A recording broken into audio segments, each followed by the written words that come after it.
2024 में top 10 best anime मैंने कौन से देखे पूरी लिस्ट इस वीडियो के अंदर बताऊंगा, लेकिन 10 से ज्यादा एनिमे। अभी मेरे को ध्यान में आया कि मैं टॉप 10 में एक ही नंबर पे 2 भी रख सकता था, लेकिन छोड़े यार, अब फिर कौन। लिस्ट को सुनते वक्त अगर आपका बीच में मन कर जाए मुझे गाली देने का, हाथ में जो तुम्हारे चाय है उसको फेंक के मारने का, तो मार सकते हो, लेकिन गाली नहीं देना, क्योंकि जो भी तुम रैंकिंग देखने वाले हो वो मेरा पर्सनल ओपिनियन है और वो इतना ज्यादा चेंज होता रहता है कि अगर तुम कल मुझे पूछोगे तो मैं दूसरी लिस्ट बताऊंगा जिसके टॉप पर वो रशियन वाला एनिमे हो सकता है। ये लो एंगल मारा था भाई, कच्छा निकालते हो याद करके खांसी आ गई। नंबर 10 कहने के लिए तुम इसको एक स्पोर्ट्स एनिमे बुला सकते हो, लेकिन वो खेलने कूदने वाला पार्ट बहुत कम। मोस्टली एक रोमांस ड्रामा देखने मिलेगा, लेकिन काफी सीरियस। ब्लू बॉक्स नाम है, अभी करंटली एयर हो रहा है। लौंडा बैडमिंटन खेलता है, लड़की बास्केटबॉल खेलती है, दोनों एक दूसरे को पसंद करते हैं क्या, और एक ही छत के नीचे रहते भी हैं। सुनने में तो सिचुएशन बहुत स्पाइसी लग सकता है, लेकिन नहीं, याद करो मैंने क्या बोला था, सीरियस है। एंड एक्चुअली जो भी रोमांस दिखाया जाएगा वो काफी ज्यादा रियलिस्टिक मैं बोलूंगा मेजॉरिटी लोगों के लिए,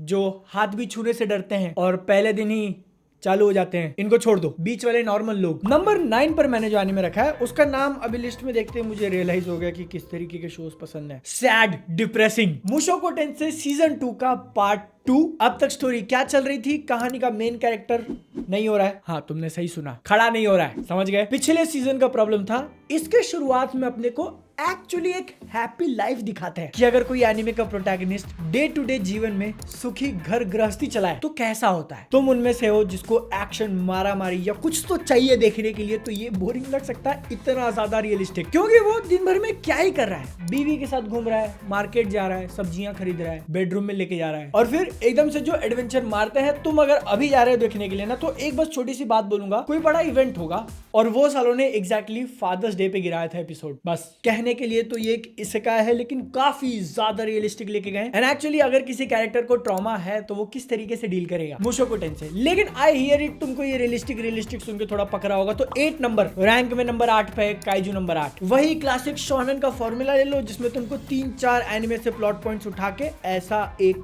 चिड़ी बनाया है। बढ़िया एनिमेशन के साथ साथ ओवरऑल प्रोडक्शन फेंक के मार दो, बन गई एक विनिंग सीरीज। और अगर तुमको लग रहा है कि मैं बुराई करने के लिए बोल रहा हूँ, तो नहीं, कोई दिक्कत नहीं है, देखने में मजा आ रहा है। सिचुएशन जिस तरीके से क्रिएट हो रहे हैं, tense moment, epic moments, full on मारा मारी, तो क्या दिक्कत है। ये सारी चीजें काइजू नंबर 8। नंबर 7 पे आती है एक मूवी जो कि इस लिस्ट में आखिरी नहीं होगी, हाईक्यू द डम्पस्टर बैटल। जब अनाउंस किया था कि हाईक्यू के आगे की स्टोरी वो लोग पिक्चर में बनाने वाले, मुझे ज्यादा खुशी नहीं हुई थी, लेकिन मूवी को देखकर डेफिनेटली बहुत ज्यादा मजा आया। पूरे वॉलीबॉल मैच को जो एकदम सिनेमैटिक तरीके से प्रेजेंट किया, और इसका आखिरी वाला पॉइंट तो भाई नहीं भूलूंगा मैं अपनी सांसें रोक कर रहा कि भाई क्या चल रहा है ये। बस बात इतनी है ना कि उस मैच को एक मूवी के रन टाइम में फिट करने के लिए उनको काफी सारी चीजें हटानी पड़ी, साइड कैरेक्टर्स के मूवमेंट्स डाले ही नहीं। तो पिक्चर खत्म होने के बाद मैं खुश डेफिनेटली था, लेकिन फिर भी अंदर से वो थोड़ी कुछ मिसिंग है बात। तो इसके जो प्रोडक्शन कमेटी है उनको हिंदी तो समझ में नहीं आती होगी, लेकिन अब आपने पिक्चर से पैसा कमा लिया, उसको काट के नए सीन्स ऐड करके एनिमे चला दो, बिजनेस। नंबर 6 पे मैंने रखा है अपोथेकेरी डायरीज का सीजन 1 पार्ट 2। टोटल 24 एपिसोड है, जिसके लास्ट के 12 हिस्सा लाए थे। बहुत बढ़िया एनिमे है, बहुत बढ़िया कैरेक्टर्स है। लेटर हाफ में जिस प्लॉट पॉइंट पे वो लोग जा रहे थे और उसको जिस तरीके से सबवर्ट किया, बहुत मजा आया। एनिमेशन, ओवरऑल विजुअल क्वालिटी एकदम जबरदस्त। सीजन 2 अभी कुछ ही दिनों में चालू हो जाएगा, I can not wait.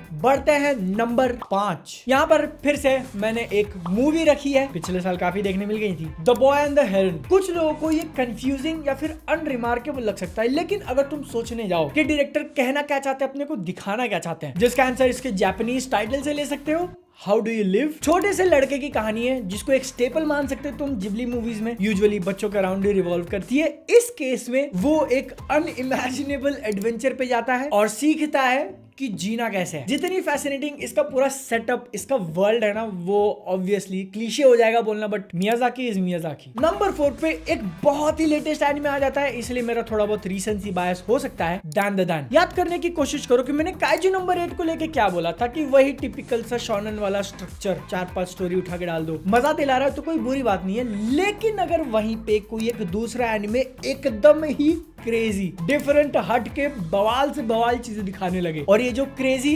Unhinged word है ना, वो इसके हर एक एस्पेक्ट में, स्टोरी की राइटिंग, कैरेक्टर्स, उनका बिहेवियर, इसका एनिमेशन, लाइटिंग, फाइट्स, सारी की सारी चीजों के अंदर प्रेजेंट है। Nothing about this anime is conventional, clichéd, जिसके कारण अगर वो एनर्जी से तुम एक बार कनेक्ट कर जाओ, it is so good, so refreshing to watch. And actually because of anime like these, Dan Chainsaw Man, Jujutsu Kaisen का सीजन 2, जिस तरीके की स्टोरी टेलिंग इनके अंदर बताई गई है ना, काफी लेगेसी शोनन एनिमेज पुराने जनरेशन की फील होता है, इवन दो उनके नए एपिसोड्स तुमको आज देखने मिल जाए। सबसे बड़ा एग्जांपल ले लो माय हीरो एकेडमिया। वेट, आगे बढ़ने से पहले नंबर 4 डैन खत्म हो गया। अब हम लोग ऑनरेबल मेंशंस में आ चुके हैं टॉप 3 बताने से पहले, जिसमें माय हीरो एकेडमिया का सीजन 7 या जो भी आया था इस साल। स्टोरी के मामले में जो स्टेक्स वो लोग लेके गए हैं वो डेफिनेटली एंड वाला फील होता है कि हाँ कंक्लूजन आ गया, लेकिन फिर भी जिस तरीके से प्रेजेंटेशन है इसका एनिमे के अंदर वो अभी भी काफी ओल्ड स्कूल फील होता है कि हर चीजें तुमको एकदम स्पून फीड करके बताई जा रही है। कैरेक्टर के मोटिवेशन, स्टोरी में क्या चल रहा है, क्या स्टेक पे, वो सारी की सारी चीजें हर कोई तुमको बोल के बताएगा। यही सेम चीज अप्लाई होती है ऑनरेबल मेंशंस की कैटेगरी में रखा हुआ दूसरा एनिमे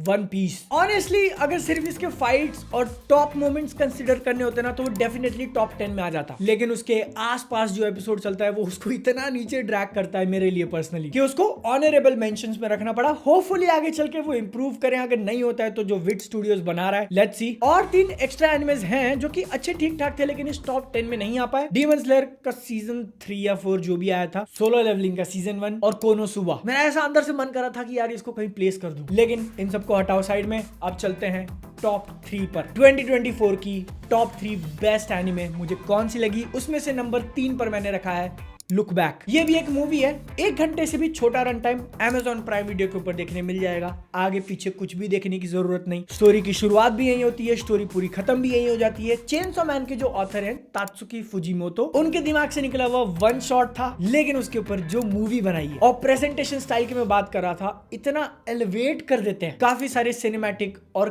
क्लेवर टेक्निक्स का यूज करके। सैडली मैं इसको थिएटर में तो नहीं देख पाया, लेकिन तुम्हारे लिए एडवाइस यही होगी कि जितना बड़ा स्क्रीन हो सके, क्योंकि this movie is about creating art और उसको बताते हुए इन्होंने अपने आप में एक आर्ट बनाया है। बहुत ज्यादा डायलॉग्स बोले बिना विजुअल स्टोरी टेलिंग का यूज करके सारी चीजें फील करा देते हैं, और एंड में थोड़ा बहुत कंफ्यूज भी कि हुआ क्या। टोटली एकदम 100% रिकमेंडेड, इसको चेकआउट करना। काफी अंडररेटेड रहेगी लास्ट ईयर की मूवी। अब नंबर 2, मैंने थोड़ी सी चीटिंग करी। यूजुअली कोई एनिमे सीरीज या फिर एनिमे मूवी होनी चाहिए यहाँ पे, लेकिन वीडियो का टाइटल है टॉप 10 एनिमे, तो अगर एनिमे का कोई एक सिंगल एपिसोड है उसको भी कंसिडर कर सकते हो एनिमे। नंबर 2 सेकंड बेस्ट मैंने रखा है वन पीस का फैन लेटर, जो कि एक सिंगल एपिसोड है 24 मिनट का बस, and it was pure cinema. मैंने उसको इतनी बार रिविजिट किया, इतने सारे सीन्स यूट्यूब पे पता नहीं कितनी बार देखे हैं, लेकिन हर बार इट अमेजेस मी कि भाई क्या बनाया है यार। मैं बहुत ज्यादा डिटेल में नहीं जाऊंगा क्योंकि डेडिकेटेड वीडियो अवेलेबल है चैनल पे, ये वन पीस फैन लेटर के बारे में और जो पिछली मूवी बताई लुक बैक, दोनों का। लोग कहते हैं कि भाई अंडररेटेड चीजें तुम कवर नहीं करते, जब बनाओ तो सबसे लीस्ट परफॉर्मिंग वीडियो थे वो, लेकिन कोई बात नहीं, क्योंकि जो इस एपिसोड के अंदर दिखा दिया, I had tears in my eyes. Megumi Shitani is a genius, is a freaking genius, salute. And you know, ये एक single episode could easily be the best thing to come out in 2024। Number 1 पे रख सकता था मैं इसको, लेकिन finally जो एनिमे नंबर 1 पे है उसने एक अलग लेवल पे टच किया। मतलब सुनने में थोड़ा गलत हो गया, लेकिन समझो बात को। आई नो इंटरनेट पे काफी ज्यादा मजाक उड़ाया जाता है उन लोगों का जो कहते हैं भाई एनिमे देखकर मुझे जीवन का सीख मिला है, नारुतो ने ये सिखा दिया। बट एक्चुअली मेरे साथ हुआ, मैंने इस साल वो एनिमे देखा एंड आई फेल्ट हैप्पी। तुमको भी शायद ये फीलिंग कभी हिट हुई होगी कि जिंदगी कितनी फास्ट चल रही है। पहले कहा जाता था कि हर कोई एक रेस में दौड़ रहा है, लेकिन आजकल तो वो स्पीड बुलेट ट्रेन की हो गई है। मिनट, घंटे, दिन, हफ्ते, महीने, साल कहाँ जा रहे हैं पता नहीं चल रहा। कभी कभी लगता है कि बहुत ज्यादा काम कर रहे हैं, कभी कभी लगता है कि जो कर रहे हैं उसका कोई वर्थ नहीं है, just wasting my life away. And then I saw free run, और इसको देखते वक्त एक ऐसी फीलिंग हिट होती है कि नहीं, it's okay, we can take a pause, आराम से चलना है। असली लाइफ में बताओ, ये एक एनिमे देखकर फील हो रहा है मुझे। मेंशन करने के लिए तो काफी सारे ग्रेट मोमेंट्स इस एनिमे के तुम्हारे सामने रख सकता हूँ, बट दिस इज इट। इससे और ऊपर क्या ही हो सकता है। तो इसलिए नंबर 1 2024 ग्रेट ईयर। मिलते हैं 2025 में। सब्सक्राइब।